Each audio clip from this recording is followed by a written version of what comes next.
Big Ben stands black against the night, and just beyond the outline of Parliament, piercing the sky with its spires. London is never wholly silent, but at night its normally clamorous voice is muted, and your footsteps echo and reverberate through its alleyways and mews.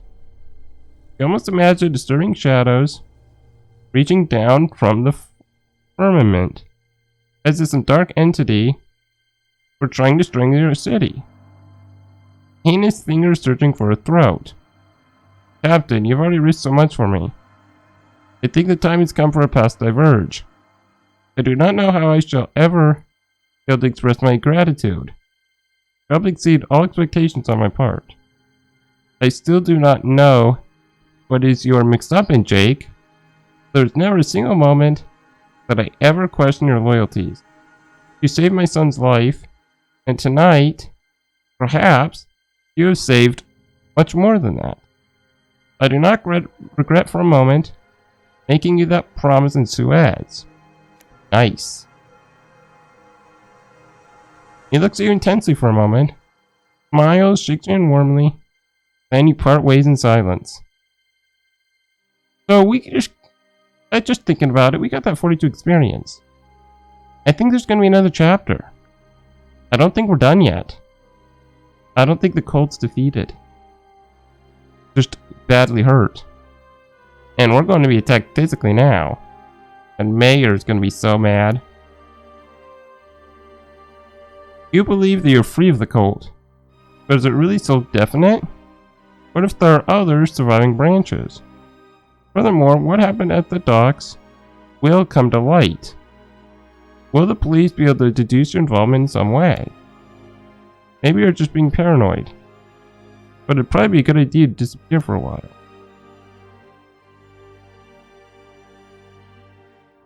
Yeah, let's disappear. You don't stop running until you get to Victoria. You feel a measure of relief. It is a very big station, and the perfect place to disappear without a trace. You have no money with which to purchase a ticket. You see that someone looking at you haughtily, and you suddenly realize that you're still disheveled and dirty after you clutched the colt. You are drawing attention. Someone else points at you and whisper. You feel the weight of their glances, scrutinizing eyes looking at you. You decide to hide until a train comes, any train at all. As time goes on and the sky lightens, the station comes to light. Every unusual movement, a raised voice sparks within you a fear that you have been recognized. You get up and find a more secluded spot to wait. Then it starts all over. That creeping feeling of being watched, you get up and hastily change places again. In the distance, you can hear the noise of an approaching train. After slowing down at the entrance to the station, see it is a freight train. You decide to furtively jumping aboard may be your best chance to escape. But I won't be stopped for long. Just the time it takes to refuel. So you have to be quick. Scan the station around you. No one is watching you, but you can still can't shake the feeling that there is. You switch to another, more crowded platform, running parallel to where you need to go. Walk to the end and then double back on yourself, just as the engines of the freight train are fired up again. You run and jump onto one of the carriages near the back just as the train starts moving. See ya, London, we are out of here. The train is hurtling along through the beautiful English countryside. It's been quite some time since you left behind the smoky black streets of the capital for the luscious green fields and pleasant sloping hills all around. You find yourself in a wagon full of sacks and wooden crates. There are some strong smells, but all mixed up. They are indistinguishable. You can see potatoes and seeds of some kind, but you cannot readily identify the rest. It is not easy to find a comfortable position. The train did not make any stops after leaving London, and so you have not the slightest idea of where you are going. You have tried to make an educated guess from observations of the landmarks and topography of the landscape, but in reality you cannot even identify the country. After several hours... Wait, is that Paris? Couldn't be. They didn't have a bridge yet. Oh. I saw that spire and reminded me of some mainland Europe thing, I don't know. But no, they don't have a tunnel yet. Way before that. The Zara's train finally draws to a large station. You carefully choose the right time to jump and leave the station quickly.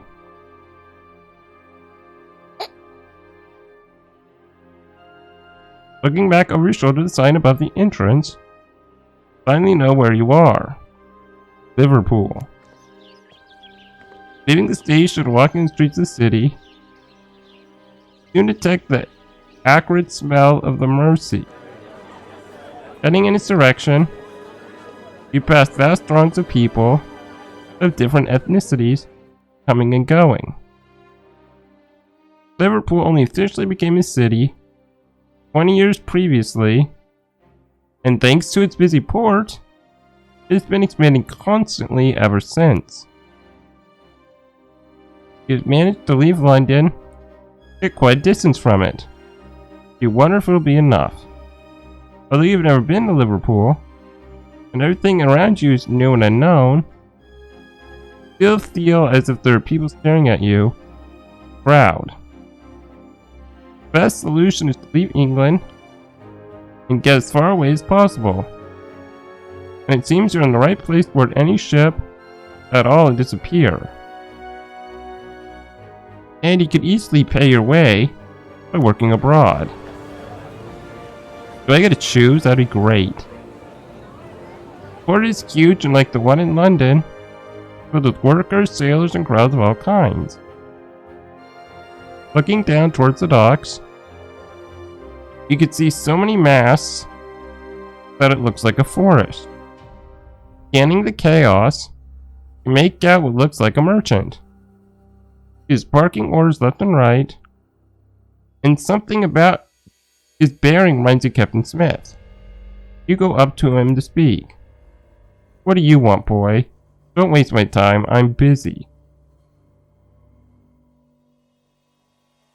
I would like to board your ship. Really, and who the devil are you? Let's see. That's a bad idea. We have to say his name, our name?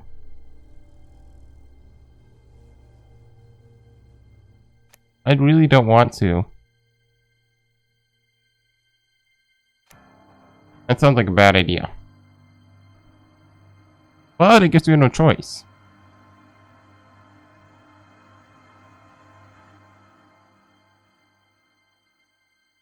What is a cabin boy? I don't even know. Job as assistant cook? I'll try that. Well, how about that? I'm getting a crew back together right now for my next voyage. Get ready, we're leaving today. Nice. Alright, we got more experience. Good. We're sailing west with the merchant ship Serenity under Captain Francis J. Elian. First leg of your voyage will take you to New Bedford in North America. As you're able to intuit from the moment you met him, Elian evidently knows you're hiding something, but also that as long as you do your job well, without making a fuss, you will not pry into your affairs. You have been at sea for some days already. Once again, you're surrounded by vast, unchanging expanse of blue. By now, you're completely used to the powerful smells of the galley and you cannot wash them off no matter how hard you try, especially from the fish, which you spend your days cleaning inside and out, but also from the vegetables, which also take hours to clean and chop every day. Your fingertips are covered in small cuts and grazes, made worse by the abrasions caused by having to scour and scrape, clean the pots and pans. You use a variety of kitchen utensils, but your main tool is a long, sharp kitchen knife you sharpen every morning. You consider the knife your best and most loyal work companion. As you fall into the routine, your days at sea become identical. Spend the day busy with your tasks, and usually fall asleep the moment you get to your cabin. For the last few days, however, you've had moments of utter exhaustion, and on these occasions, you would notice some disturbing effects on your vision. You have seen or imagined strange shadows on the edge of your visual field. Please don't tell me it's a result of the serum. You cannot put it down to mere fatigue, or the effects of the strong sun bearing down on you when you're on deck, or as PTSD. There is something else. In your mind, you connect to the paranoia that you're experiencing before your departure, and that your busyness on board had helped you forget. You're having nightmares again. Though fortunately for now, you forget what they were about the moment you wake up. But they give you a sense of unease, which continues the whole day. What little you can remember consists of dark and weird shapes rising up, like sea monsters from the black abyss. You try to consider gloomy animus from the crew, and to concentrate only on your daily tasks. But another terrible thought lies the back of your mind. What if these latest symptoms, the dark, thin, strange hallucinations, are not just a result of your paranoia in Delft and London, but a sign that you really did catch the disease in Zanzibar? It's night, and despite your exhaustion, you cannot go to sleep. You decide therefore to go up on deck, feel the freshness of the evening on your face. There you find some men gathered in a circle, discussing around a bottle of rum, listening to stories. Adair Medina, the wiry Argentinian, is holding court, amusing himself by scaring the younger members of the crew with tall tales of unthinkable, abominable creatures hidden in the depths of the South Seas. Let's stay to hear the story. It could be useful because we've seen actual monsters in our dreams. When the sea is shaken by tropical storms, or when you are lost in an unnatural fog, well, that's when you should start to worry. Maybe you think you know your ship, you think you know how to deal with storms, whatever else the ocean could throw at you. But in truth, that's when you will find out that you know nothing about the things that live under the water, or how great is its appetite. I was serving on a brig, must have been about 7 years ago now, when I saw one myself. There was an awful storm. All of a sudden I saw a giant tentacle rising up above the mainmast, and then a giant fearful shape emerging from the water behind it. For a few moments we were completely in its shadow. Then luckily we were swept away from that terrifying thing by the fury of the storm. There was murmuring amongst the men, and someone tries to make light of the story. First sign the story really did frighten them. When the storm finally calmed, we saw damage on the sides of the ship that no wave could have caused, as if something enormous had had us tightly in its clutches, before ripping chunks from the hull. And afterwards there were 5 men missing. Captain wrote on his log that they had fallen to the sea, but then we found body parts in the rigging, an arm, and a part of a torso. That something had chewed them to little pieces. Human unlocked storyteller. I mean, that's a pretty gripping story. Especially if it's true.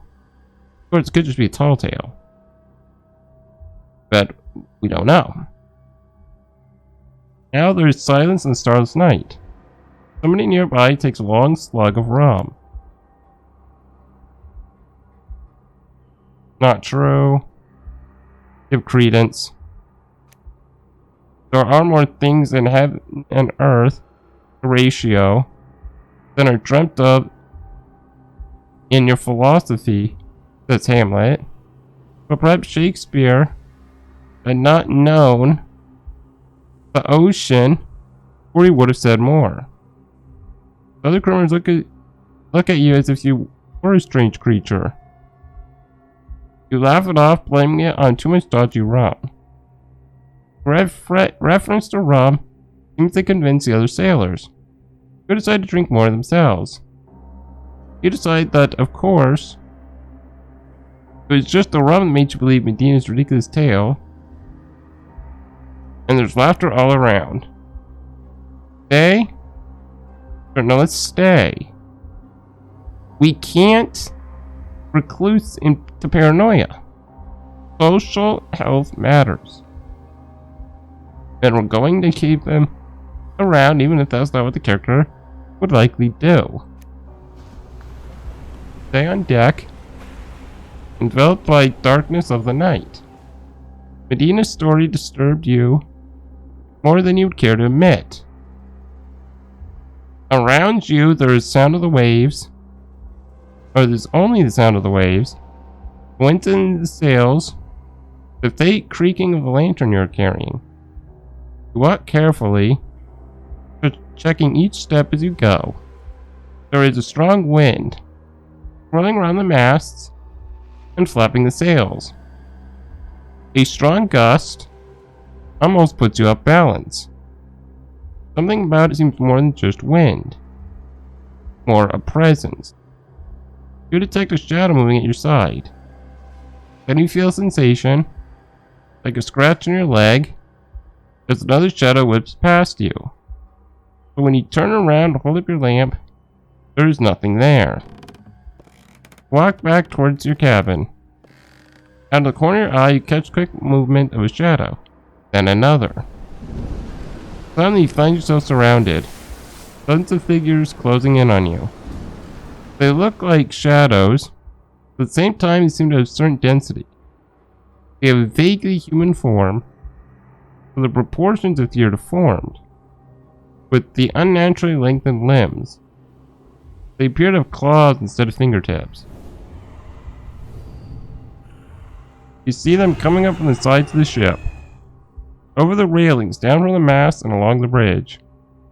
They're getting closer and closer. From every direction, you hear a low, ominous snarl. Oh God.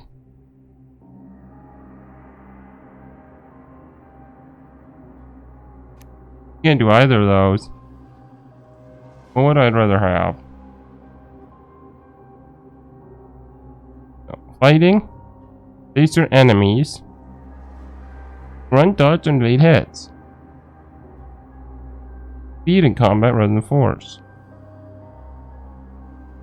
Let's boost up agility. There. Go in agility. I don't think it's real though, but we'll do his agility. 6 points.